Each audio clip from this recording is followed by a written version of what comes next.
Welcome to the real story of liberty. First, a note to Googlebot. Googlebot, if you're listening, and you're probably listening to me in real time, I'm going to talk about the United States Constitution. I'm going to talk about liberty. I'm going to have some objections. I'm going to have some complaints. See, but this would be the most ironic thing in the history of known existence. If a presentation about liberty that cites the Bill of Rights and the First Amendment to the Bill of Rights, freedom of speech, if this video didn't load. Now, if anybody listening to this as it's successfully loaded thinks that's crazy, I got a really kind of a nasty slap on the wrist where I couldn't post for 7 days because I did something regarding these framers, the framers of the Constitution that we'll talk about. So it is not out of the question. I've already been hit with this. So Googlebot, could you imagine the irony of somebody trying to talk about the Constitution and freedom of speech and having that video be banned? Do you understand the words that are coming out of my mouth? One must start by examining liberty and freedom and seeing if they're the same thing. Of course, every second grade textbook you've ever read presents liberty, freedom. Oh, it's the same thing. It comes from the same place. It's what your masters grant you. It's what the gigantic administrative body ends up deciding on and granting the people. And you should be happy about what they grant you. If the chicken, the free-range chicken, is allowed outside, well, that's better. Look at the chickens over there. They're in pens. Look at that veal. You're allowed to run around. Oh, that's wonderful what our masters have granted us, these gigantic administrative bodies that some call government. Govern, to rule, control. Mente, mentality, the mind. It means mind control, for crying out loud. But liberty versus freedom, it's not the same thing. They want you to think it is. Freedom, that relates back to the video a few months back. Remember we talked about no fear? And what, say, Nina Simone said, it was worked into that musical clip. Nina Simone said, "What's freedom to me?" Freedom to me, she's not going to cite the framers of the Constitution. She's saying freedom to me is no fear. She said, if I could have that as half my life, that's not all of it, but it's a big part of it. If I could have just no fear, walk outside with no fear, that's freedom. But freedom is always tied to liberty, and then that's always tied to what a gigantic administrative body and men on high, quote, men on high, can grant you. And when they grant it down to you, you should be very thankful for what they granted you. The whole concept in this country of liberty and freedom is warped from the start. So when examining liberty and freedom, they're not the same thing. We'll combine them for now. Is it this? Is this what liberty is? It's just about creating a nice, warm, fuzzy feeling of the framers and all the wonderful things that were done and the pushback on tyranny and the shining star on the hill and the George H.W. Bush 10,000 points of light. And it's just about feeling good and going down to the National Constitution Center to see and show your kids what could have been. And then you go to Independence Hall and the kids are like, I want a soft pretzel. I want a soft pretzel. Shut up. We're going to Independence Hall, and you can go in. And this is where Betsy Ross weaved. It's just about feeling good and all fuzzy about, the people that come out of those centers don't say this is what should have been. What happened with the millions and millions of pages of laws, ordinance, code, regulation? And what's this behind the framers? This is literally the picture you get when you say, I want to see the framing of the Constitution. You get this, but what's that flag? That's St. George's Cross on the back. What's St. George's Cross doing on the back of, maybe this is what, even if this is when the Declaration of Independence was signed, this is the image that came up when I typed in the images framing of the Constitution. But let's just say it was the Declaration of Independence, the First Continental Congress. What's the St. George's Cross doing in the back? Is that isn't that the UK football team flag? It's like, that would be the first thing you'd want to take down. So liberty, is it just about what the textbooks tell you about how wonderful everything is until you step outside your front door? Or maybe it's this. Maybe it's a complete adulterization and bastardization of what should have been or could have been and probably was never intended, but what they tell you was intended. I think this is more in line. Liberty Bibbity. Liberty, is it Truth Drop? Liberty Mutual Insurance? For those outside the United States, guys, we have this Liberty Mutual Insurance that has the proud logo of the Statue of Liberty. All of their commercials are in front of the Statue of Liberty. It's a major insurer for home and auto in the United States, Liberty Mutual. And usually what we get people bitching and complaining in front of the Statue of Liberty about how bad their other car insurance was. But we also get this guy who says he's trying to get his lines out and he can't. He says Liberty Bibbity, Liberty Bibbity. Truth Drop? Maybe it's Liberty Bribery. We're going to talk about what what a typical politician does in this country. So to me, I'm sorry, as of the evidence lines up here, even if this is a complete joke and mockery versus this. I'm sorry. This is just warm and fuzzy feelings that doesn't translate when I go out my door and drive to work, and then millions and millions of pages of laws, code, ordinance, statute are upon me every time I walk out of the house. And it's not about, I'm sorry, people, you want to feel all warm and fuzzy inside. It's not about trips and getting tickets to Independence Hall with your kids. I want a soft pretzel. I want a soft pretzel. It's not about that. It's probably not about this either, but should it, with something that's such a wonderfully presented fairy tale, should the truth lie somewhere in the middle? Or I'm being generous. But let's move on. Now, the basis and the whole point of why I'm making this presentation was this really interesting email from Michael that I'm going to read. Just a few weeks ago, or it probably was end of September, but I have here October 2021. Regarding the role of the Constitution, he says, quote, "Why write such an excellent and seemingly protective document if it's all been a trick?"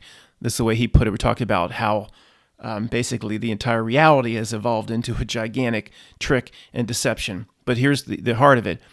It says, "Yesterday, the answer dawned on me regarding the Constitution and its role in the big show. It took our freedoms, the Constitution took our freedoms and rights that we already had, and it turned them into a legality, which then must be argued." That is absolutely correct and brilliantly put. It took the freedom and rights that we already had, that the Declaration of Independence says we have. We'll get to that in a second. And it turned what we already have into a legality, which then must be argued. Now our freedoms and rights are in the hands of courts due to this document and not inherent, no longer inherent. They must be argued. So as it turns out, they will tell you, oh, you're innocent, of course, until proven guilty. In the way most law, ordinance, statute, code, regulation, as it's applied, that's not the case. It's not the case. You have to argue and defend your position. Is that freedom and liberty? I don't think so. I want a soft pretzel. Here's a gigantic truth drop in the movie The Patriot. Mel Gibson said, "Will you vote a levy, sir?" He says, "Why should I trade a tyrant 3,000 miles away for 3,000 tyrants 1 mile away?" And I think he says 3,000. And you know what happens when you combine the numbers? You get another number. You get their master. Now, I didn't even notice that until just now. But anyway, let's just leave that nonsense aside. I think he says, he puts the 33 together. I should trade a tyrant. Why should I trade one tyrant 3,000 miles away for 3,000 tyrants 1 mile away? Yep, worked the old 33, and there is anybody surprised? Me neither. I think that's what he said. I'm not going to go back and search it now. If I'm off, then disregard or scratch this part of the presentation. But the point is the same. What's the difference? Why should I trade one tyrant 4,000 miles away for 4,000 tyrants 1 mile away? Complete truth drops. And then he says, "An elected legislator can trample a man's rights as much as a king can." Or more so. Well, maybe not more so, but yeah, maybe more so. So it's a gigantic truth drop. You just trading. I'd like to trade. We have King George III. Which is in this metaphor is a giant steaming, stinky thing in your hand. Or whatever. I'd like to trade this for this, but this is the same steaming thing. Okay, but see, this one you can dress up in bright colors, and this one you can get people warm and fuzzy about and going to see the Centers in Philadelphia. And this one has a bunch of really cool stories associated with it. But when I leave my house, I'm still subject to the same millions and millions of pages of law, ordinance, code, regulation, and all that. Yeah, I know. But doesn't this one make you feel better? No. It's still the same steamy pile. I've mentioned this quickly a few times, but it's worth spending a few minutes here. Because I remind anybody that just remembers that warm and fuzzy feeling from the first grade or the sixth grade textbook that these framers, these ultra geniuses, Matt, you don't understand the level of their genius. Yeah, maybe they were so smart, they created a system that is the absolute pinnacle of liberty and freedom and is the shining star on the hill to billions around the world. But this system here, it's interesting when you really look at it closely, this awe-inspiring system allowed millions of pages of laws, millions of pages, not lines or sentences, millions of pages of laws, ordinance, code, executive orders, statute. I know it's the same as laws, but I need to make my list long for impact. And if you include the administrative or the executive bodies and those Jabba the Hutt behemoths, it's tens of millions of pages. Okay, and inside the executive orders and the administrative bodies like HHS, Health and Human Services, and Bureau of Land Management, all that, they have their own SWAT teams, their own roles, punishments, and basically their own set of laws and statute inside that, all unconstitutional. I assure you, every bit of it is unconstitutional. Well, Matt, if it was unconstitutional, the good people in the Supreme Court would have shot that down a long time ago. Oh, yeah, I forgot. The good people in the Supreme Court just working for you. Oh, yeah, I forgot about them. These 9 people on high, they wouldn't be corruptible at all. No, who would have thought that? The Supreme Court, these brilliant altruistic geniuses, they upheld Jim Crow laws, and there've never been Matt. Don't you know they just examine the Constitution for constitutionality? Yeah, that's all they do. Who pays them, cronyism, who they report to, who they bow down to, all that doesn't matter. They upheld Jim Crow water fountains in the South in the early 60s. That's the level of these altruistic geniuses on the Supreme Court. Don't tell me about the Supreme Court. You put 9 guys in there for right now, 9 guys in their place right now, guys selling soft pretzels on the street. The same guys I was picturing when the family was going into the Constitution Center in Independence Hall. And it's not, I know there's some girls that sell soft pretzels, but not many.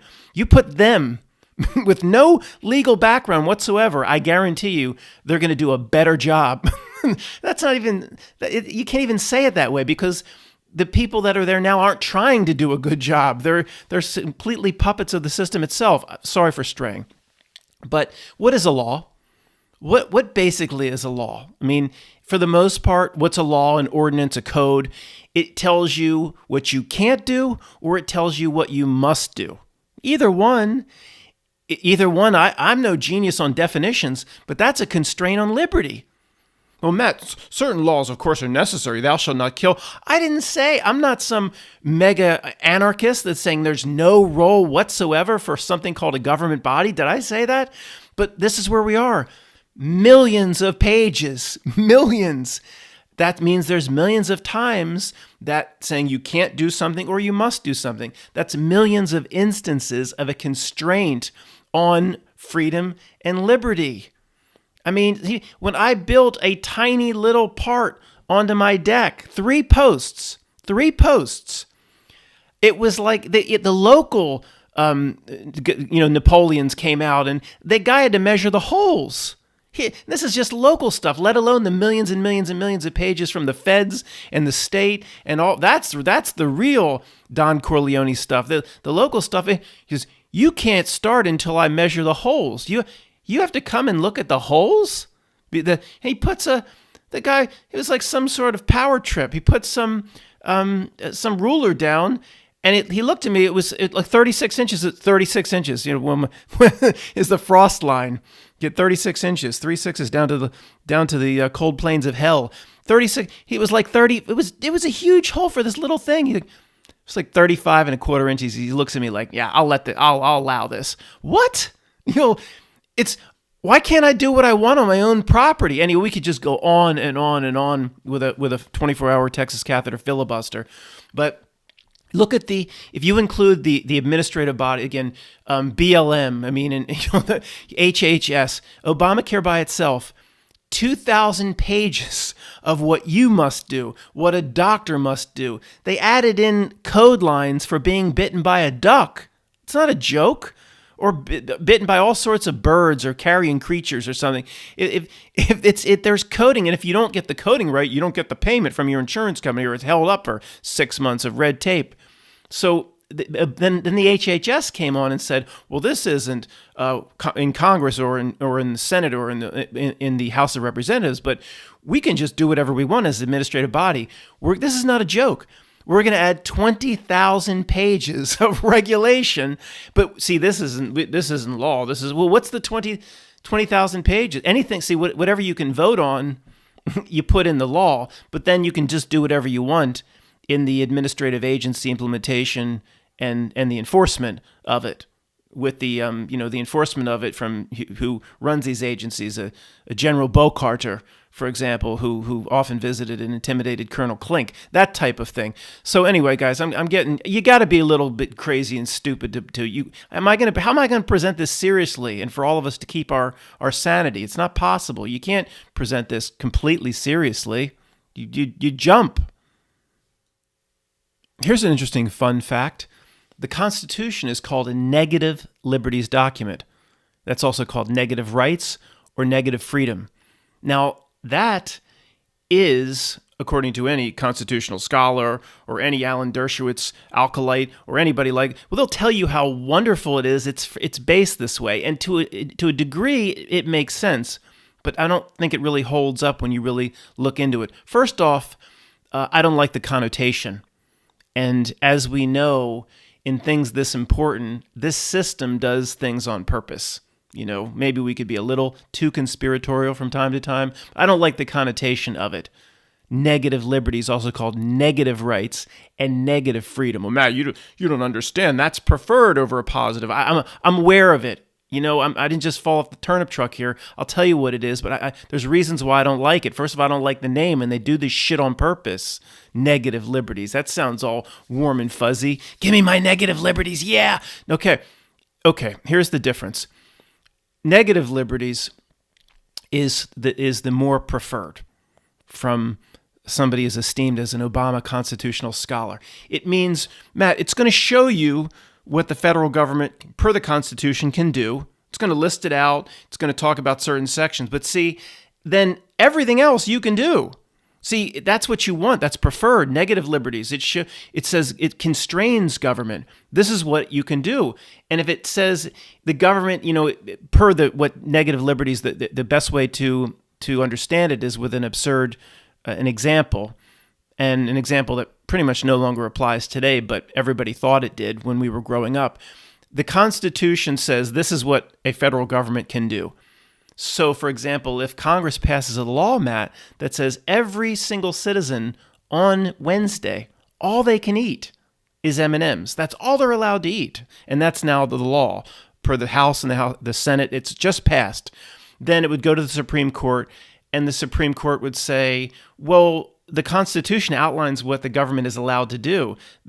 Per the Constitution here, the government isn't allowed to tell citizens what they must eat on a Wednesday. So the good people in the good people looking out for you in the Supreme Court will simply throw it out because it's a negative liberties document. Okay, well, that's it on paper. That is very good. Examining it for the first time, the negative liberties aspect of the Constitution seems great. There's just this little tiny list of what the government's allowed to do per the Constitution. And if it's not on the list, how about Tell me how I need to cut my lawn, what height the grass can be. That's not in the list. So per negative liberties, then you're allowed to do whatever you want in that area. Oh, that's great. But somehow, it can't be very great, can it, when somehow that created a situation where there is millions or tens of millions, if you include administrative bodies, laws, codes, ordinance, more laws than any other country, more people in jail than any other country. If it's so great, then how was the current situation created? Let's do this as quick as possible. Let me just touch for anybody interested on positive liberties. I'm not an expert on it, but it's basically the opposite. You're not allowed to do anything except what King Nero says you're allowed to do. So am I allowed to cut my grass? Oh, let me check. It meets in the middle somewhere too, guys, but this is the skewed version of the other side, positive liberties. Oh, it says here citizens are allowed to cut their grass. So now I can do it. That's a positive liberty. It's like, think of it as, what was that movie with Gina Davis and Madonna? I don't know why this stuff just pops into my head. What was it about the girls' baseball team, a field of their own, a league of their own? They got to run up to the board to see who made the team. You got to run up to the board. Did you find your name, Madonna? And you got to see if your name is there, then you can go on. You can play in the league. So that's positive liberties. Not a great example, but you know what I mean. Now, at this point, you and I really don't care what a textbook tells us. You just have to look as to what actually is, what actually came to be. And the sliding scale towards from complete beautiful days frolicking around with pure freedom in the grassy meadows, the sliding scale leading down towards Vlad the Impaler, it started with the Declaration of Independence right there and moving to the Constitution. I mean, you can see that the initial jump right there that then was exponentially compounded in the favor of more laws, rules, regulation, ordinance. Every single law says you must do something or you can't do something. The trash compactor, Star Wars metaphor of the squeeze of freedom. And Leah tried to put a bar in the damn thing and it squeezed that. So the Declaration of Independence basically said, we're all free. We have natural rights. All men are created equal. That was the highest level. And then it almost like it was on purpose, if you want to get as conspiratorial as we sometimes get. Then the scale started to slide. Then the Constitution, started talking about the federal government will do this, the federal government will do that. And they put this thing out called the Bill of Rights. And again, on paper, it seems incredible that the Bill of Rights, see, Matt, these elected legislators would have trampled these rights. It took them, they're all trampled now. Of course, they're all trampled now, but it would have they would have trampled them a lot more quickly if these Bill of Rights weren't there. Well, I'll give you that. They probably would have been trampled a lot more quickly. But it's no genius the way this thing was designed. You'll see. I'm going to put forth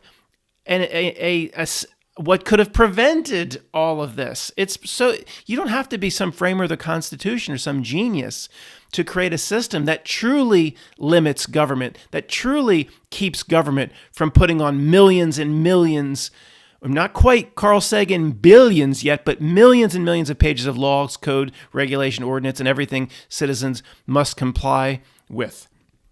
It's not that difficult. It really isn't. What exists now, I don't care how great the recipe says the cake will be. We're taking a bite of it now, and it's not that great. Obviously, then that's putting it mildly. It's a complete Jabba the Hutt abomination on steroids.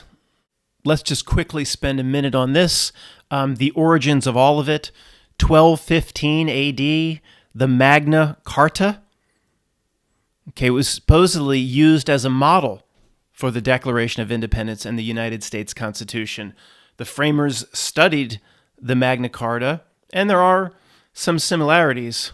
But the Magna Carta, most of it antiquated and irrelevant, completely, ancient stuff that's antiquated and irrelevant. But the basic clauses that came out of it that apparently were factored into the framing of the Constitution. None of it. I mean, the Magna Carta wasn't really applied then. It didn't mean anything. And the Constitution basically isn't applied now. So that's actually the closest similarity. But Magna Carta said things like the king is not above the law. The first time there's a right to trial, no seizure of property without due process, whatever that was at the time. And of course, it basically did nothing. Like a king wouldn't have a way around that. And then even though the king probably realized in the first 5 minutes, well, let's just give this to the people to appease them. And the advisors to the king said, yeah, well, there's about 1,000 ways around this by tomorrow morning. That wasn't good enough for King Richard or whoever adopted this thing. The King Richard, whoever adopted this thing, Richard, John, King George, I don't care which one it was, who cares?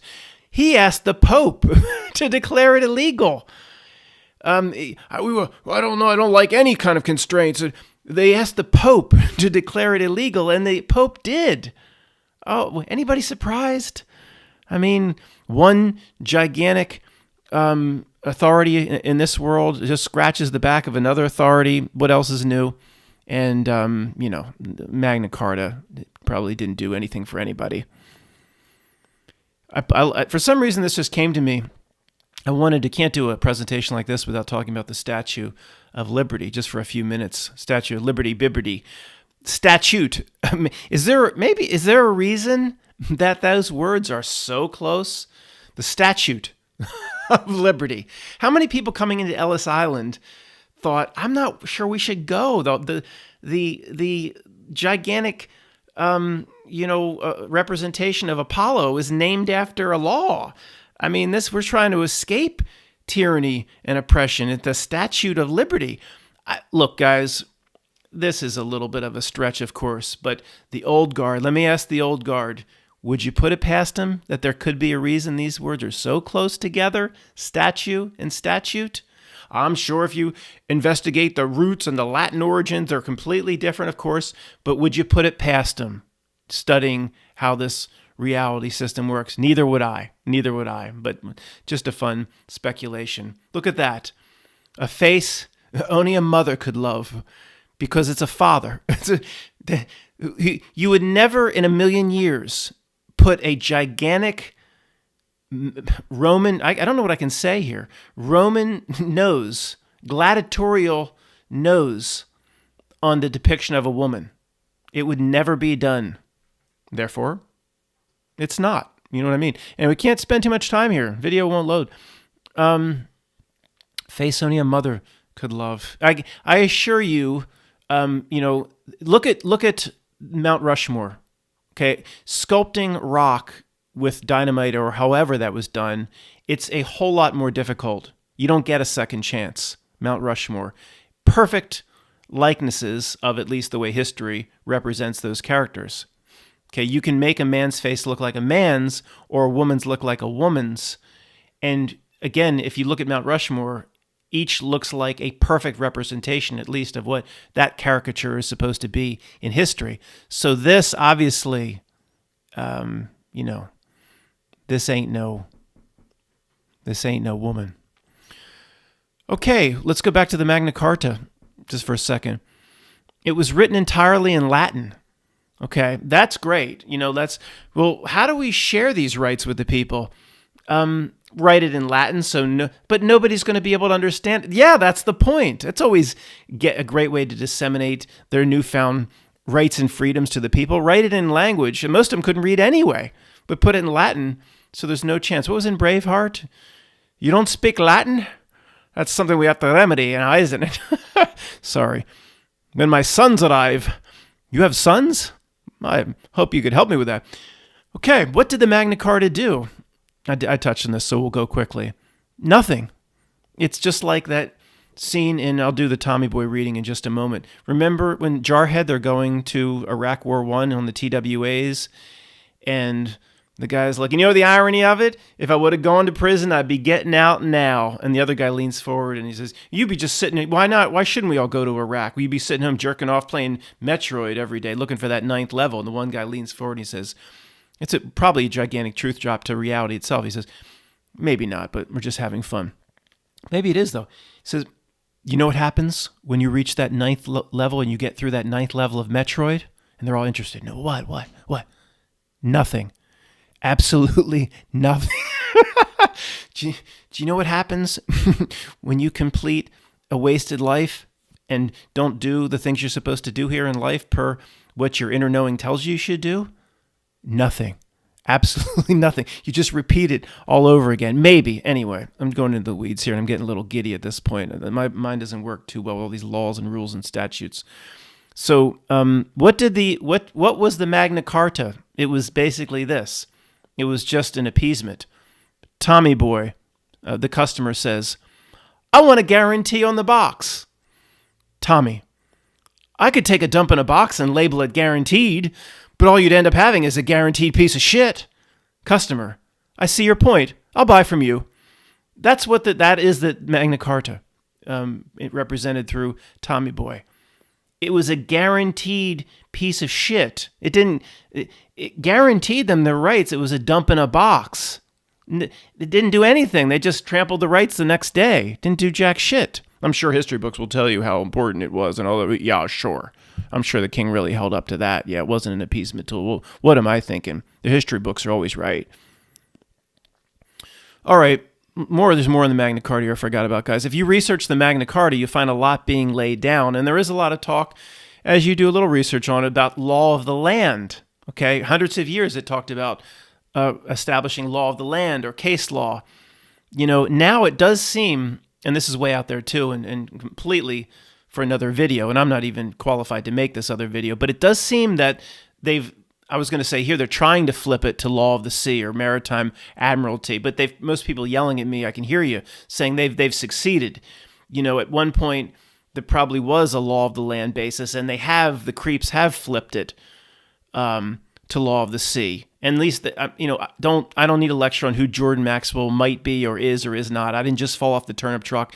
Jordan Maxwell was the first one to present this to a lot of us when we watched videos 2010, 11, 12. This stuff was foreign to almost all of us. Law of the land, law of the sea, censorship, sponsorship, citizenship, everything is regarding a ship and currency and water and all that. That came from, don't come on, you can admit it.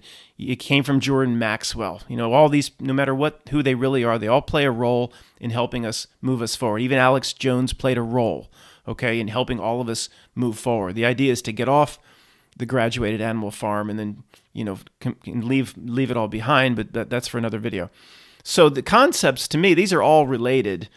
The straw man, the legal fiction, first name caps, last name caps, being bought. We've heard the videos being bought and sold on a market. The concept of different, and to me, I'm trying to tie this into, and it's completely not appropriate here. I thought I was going to talk about this, but I'll talk about it some other time. The concept of different types of incarnations, like Melvin P. not being the same as you, and treating you like, with the straw man and the legal fiction like cattle and chattel.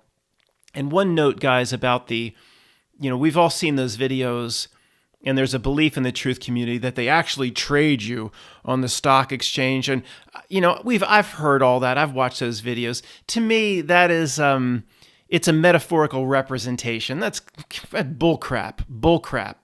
Well, what do you know, Matt? Nothing. It's inner knowing and just studying how they operate and do business, how they work. They don't trade you on the. Give me a break. What would they get if who Matt McKinney or the straw man's traded to another legal entity? What do they get? I'm not doing it. Well, I am doing something for them when I pay my taxes and do. But it's not.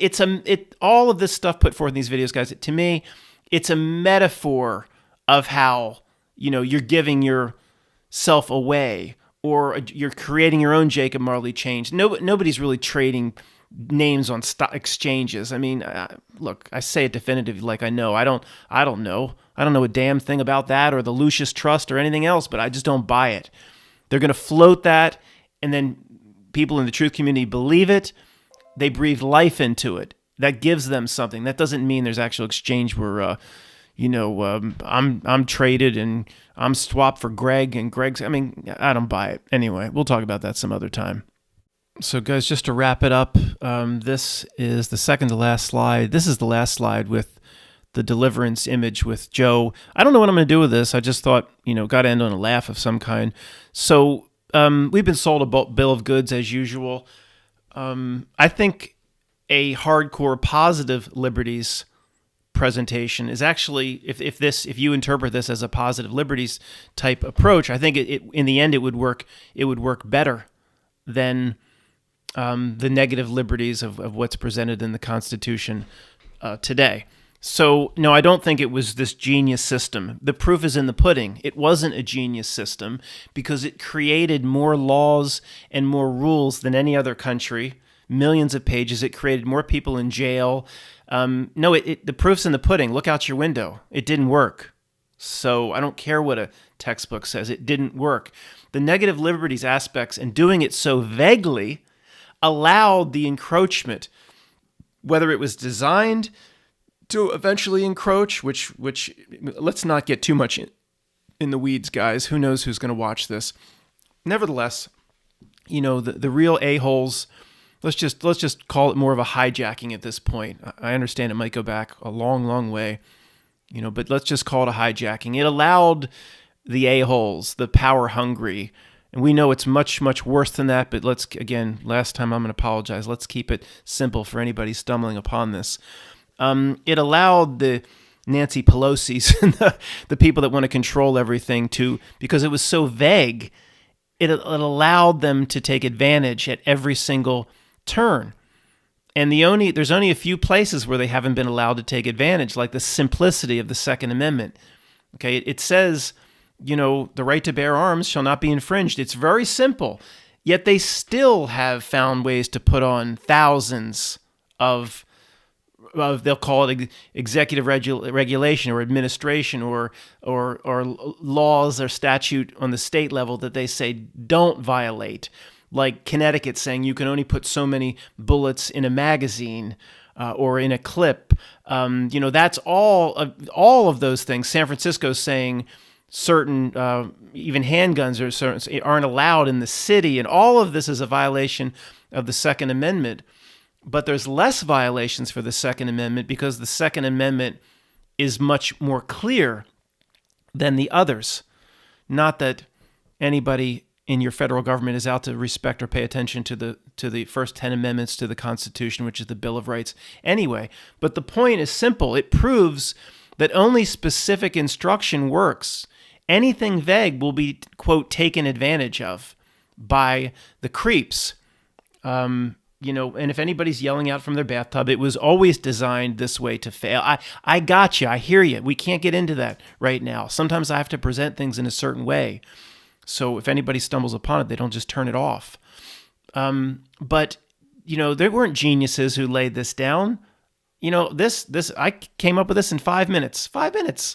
I believe this would be much, much better if anybody was trying to do their best for the American, quote, citizen.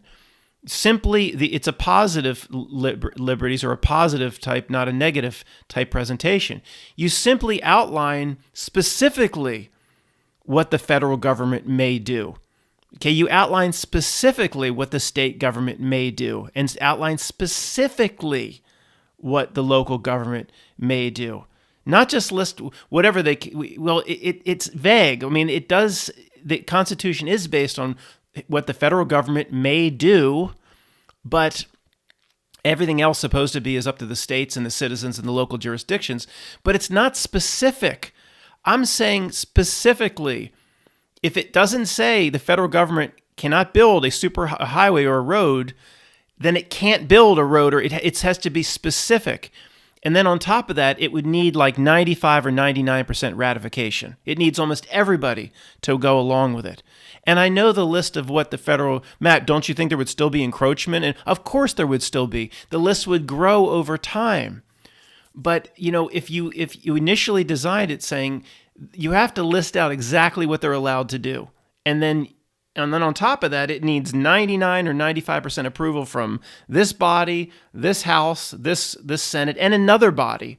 Or it needs a ridiculous amount of approval. Therefore, almost nothing in terms of what they're allowed to do is ever granted to them. They're only granted like 1 out of 100 things they ask for.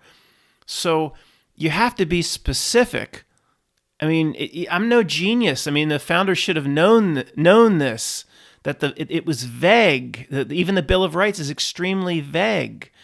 I mean, there's nothing, it's simple. I agree, it's simple, yet it is vague, and it allows the sticky fingers to slide, and it allows encroachment. The 10th Amendment to the Constitution couldn't be more simple. It basically says, here's this little thing called the Constitution. It's a little tiny document. This is what the government's allowed to do. And if it's not in there, then it's the states and the local responsibility. You just go do it on your own. That's basically what it says. And on paper, that's wonderful. I mean, what could be better? But you want to talk, there's nothing that has ever encroached more than this thing called the Interstate Commerce Clause. I mean, you've got to be kidding me. And if anybody's screaming, saying, well, the founders laid it down correctly, Matt, they didn't know that every single Supreme Court member would become corrupt and answering to the puppet masters. Well, why wouldn't they know that? They just came from King George III, right? They probably did know that. I don't buy any of these fairy tales, but I can't say too much. Of course, all you have to do is put 9 people on a little body called the Supreme Court that answers to you, that answer to Don Corleone as Michael Corleone, who's trying to buy 20% of the Vatican's mobiliare in Godfather 3. It's not hard to put 9 people that answer to you on a damn body that controls everything. Therefore, you have to design it in such a way that the 9 people don't decide everything. I mean, a kindergartner could understand this, and the framers didn't? Really? So it has to be incredibly specific. It has to be a system where you don't need the Supreme Court, because you can just stack 9 people, stack Jed Clampett's 9 brothers and sisters on there, and that body will do whatever you want. And people today still believe it's a just body that, Matt, don't you know they are all grilled by the Senate and to see if they respect the Constitution. What a joke, an absolute joke. These Senate hearings to confirm justices, half of the Senate hearings are about abiding by the Constitution. And then the first day in there, they don't give a shit about the Constitution. Neither does the U.S. Senate. An absolute joke. Somebody tell a joke. Somebody tell a joke, because this is really dark stuff. It's starting to upset me. So you simply do it like this. You make it as specific as possible. And guess what? If it doesn't say what they're allowed to do, then you really do allow the people to do, what their own thing. But you can't have complete anarchy, guys. Those that are you just haven't thought it through. Okay, no road would ever be built. It's local does not always work. You do need some sort of federal body. Okay, it can't always be about just seeking remedy from a judge. Matt, if one corporation just dumps its tar and its sludge into the backyard of another corporation, then they can seek remedy through a. It can't always be about. I agree. The basis of the entire system should be about seeking remedy through a lot of judges. So many judges that they can't all be corrupted. Of course, you're going to have some corruption. But if you want to build a highway to get from here outside Philadelphia to California, you can't do that locally. Once our local highway is made of wood, then it switches over via a lock and a canal to the highway built from the local jurisdiction in Ohio that switches it over to something else. And it's like the train tracks don't match in this Trans-Siberian Railroad between the Chinese and the Russians. You need some sort, but 99% of it should go away and could go away.